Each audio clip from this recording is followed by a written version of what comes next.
What is going on, everybody? Welcome back to the channel. After Sound here, bringing you Splinterlands content every single day. We also stream right here on this channel as well as on Twitch, so make sure you come by and say hello. This video is also brought to you by my music, which is available anywhere you stream music under the name After Sound, and I did release a new song earlier this month called Run, so check it out. Let me know what you think, and I appreciate the support.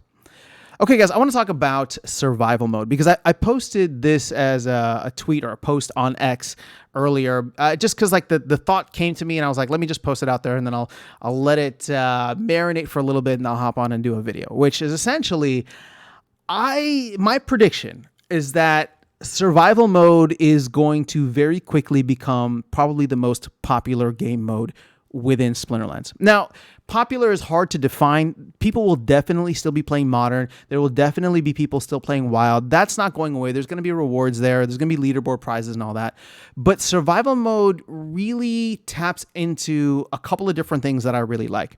So first and foremost, it rewards deep collections, which is not something that we have seen for a while. Now, the last time I would say we saw like a rewarding of deep collections, it was back when, maybe like 3 years ago, when, bots were still roaming in crazy amounts and people were just buying cards left and right for the airdrop as well as for the rental value, right? There wasn't gameplay value, although you could, delegate the cards to another account or something like that and just keep on playing.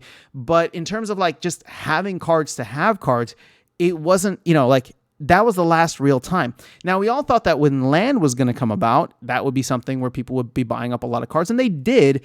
But for the most part, it's like buying specific cards that are the cheapest value for whatever they provide. It's not about owning like a bunch of stuff. It's like, it's not about owning as many kitties as you can, or owning as many tofus as you can, or owning as many whatever of it is, right?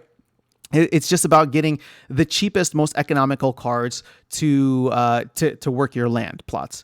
Where this is the opposite. The best cards are all going to get scooped up because they will have value in survival mode. I mean, they already have value. Let's put it this way. They already have value in the other, modern and wild ranked play.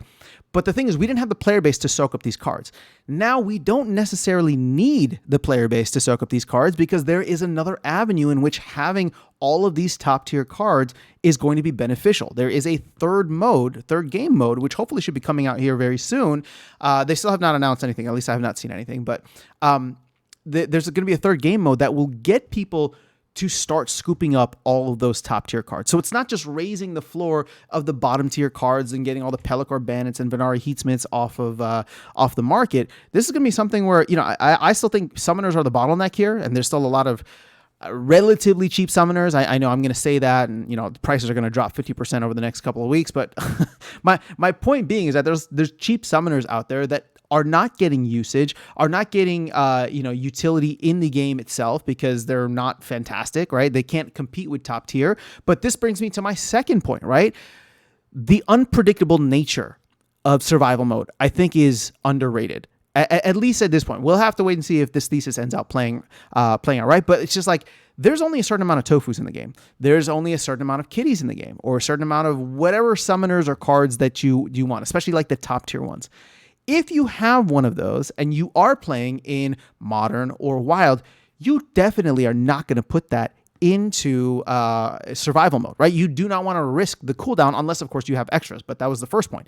If you just have one of each card or whatever the case is, you're not going to put that in survival mode. It's going to be all of your extra cards. So the thing is, the unpredictable nature of who it is you're going to face and what they have available to them is the meta is going to be completely wild. Now, and wild, sorry, not pun intended for the wild format. It's going to be bananas, and shout out to bananas. But my main point with this is like, maybe all somebody else has is like a General Sloan and a couple of like reward cards, and you're playing at the top tier level. Maybe that's all you have, but you can come in and you're playing against somebody who doesn't have many cards left, and you beat them with that, right? So all of a sudden, it's like the lineups that you're going to see, sure, the top tier lineups are still going to rise to the top, where somebody who, I don't know what it is right now, but, back then it was like Rage and Grimbardone Smith and Lily and all that.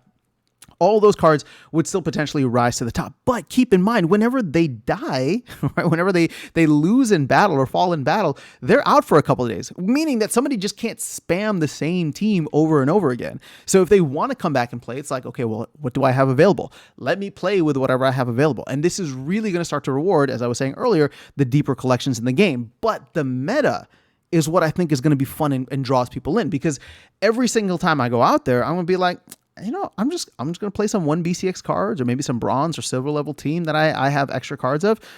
Maybe I go up against somebody who's run out of cards, or I can put together a decent silver level team that can actually beat a low level gold team or something like that. You get what I'm saying, right? It's like, let's say I play like a, I don't know, silver level legendary summoner against a gold level epic summoner, or I was going to say epic summoner, but gold level, like just basic rare or common summoner that doesn't have much and can't offer much. And maybe none of the cards are like really leveled up to where they're supposed to be. So that's what I'm saying. Like, with the reason people complain so much about the meta in Modern specifically is because there's just a small number of cards, and most people have all these cards. So it's just like, okay, the rule set is XYZ. Yeah, like 90% of the people who have all the cards are going to choose this lineup, which makes the game kind of boring.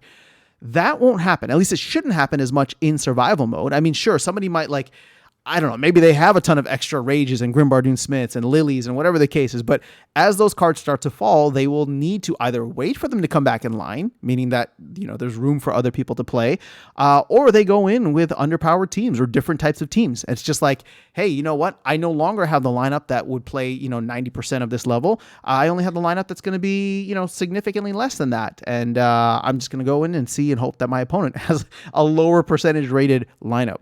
So all in all, I think that this is going to be a huge win for the game. Again, I don't know what it's going to do for the game economy, although I am bullish on market transactions and rentals and all that.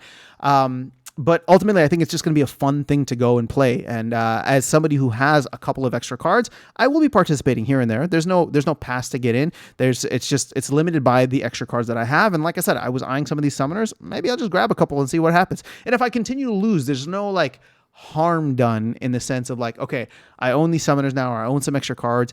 Like, it's not taking away energy from the other ranked battles. If I get a win, I get some SPS, I get some glint. If I don't, well, I wasn't using these cards anyway, and their rental value isn't high. And if their rental value does increase, and I don't feel like playing, well, all of a sudden, hey, the market starts to look really spicy again. So lots of really great things that I'm excited for to see how it all plays out with survival mode. But that is all I have for you guys in this video.